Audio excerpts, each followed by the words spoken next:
Hey, it's Dr. Amanda with StraightSmile Solutions, and today we're going to be talking about canine exposure surgeries. And you may have seen some of these videos, that I posted previously. This is actually probably still the same patient. I don't tell you where we are right now. This patient is an 11-year-old. Chief complaint was that she knew she had an impacted canine, but she did not want braces, and that was a big chief complaint. Can you please do this without braces? So, you know, definitely had a challenge here because I asked around to all my orthodontist friends, read the literature. There's nothing out there on this.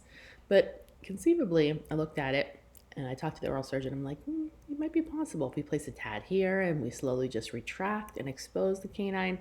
And then once it's exposed enough, we can turn it into an Invisalign case.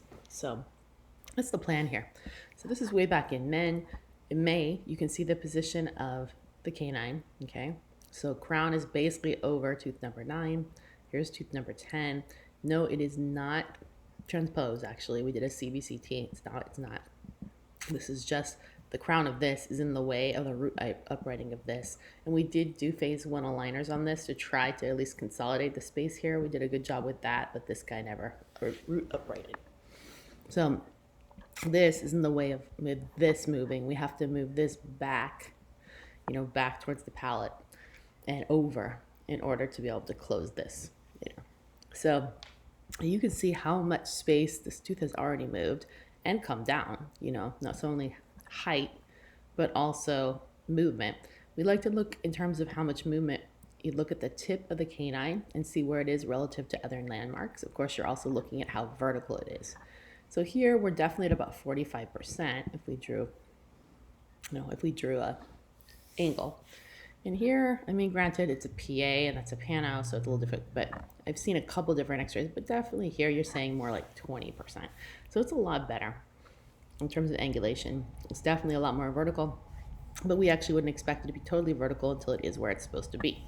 So it's not there yet. Also, the tip of the canine at one point was halfway, it was here, halfway over the root of the central incisor. Now the tip of the canine is between two teeth. So that's also great news, right? So the angulation is changing and the position of the crown is changing. So this little sucker back here is actually hooked up to a tad, which is back here. And we're using just some power tubing and some power chain to hook it on the tad. So that's pretty much it.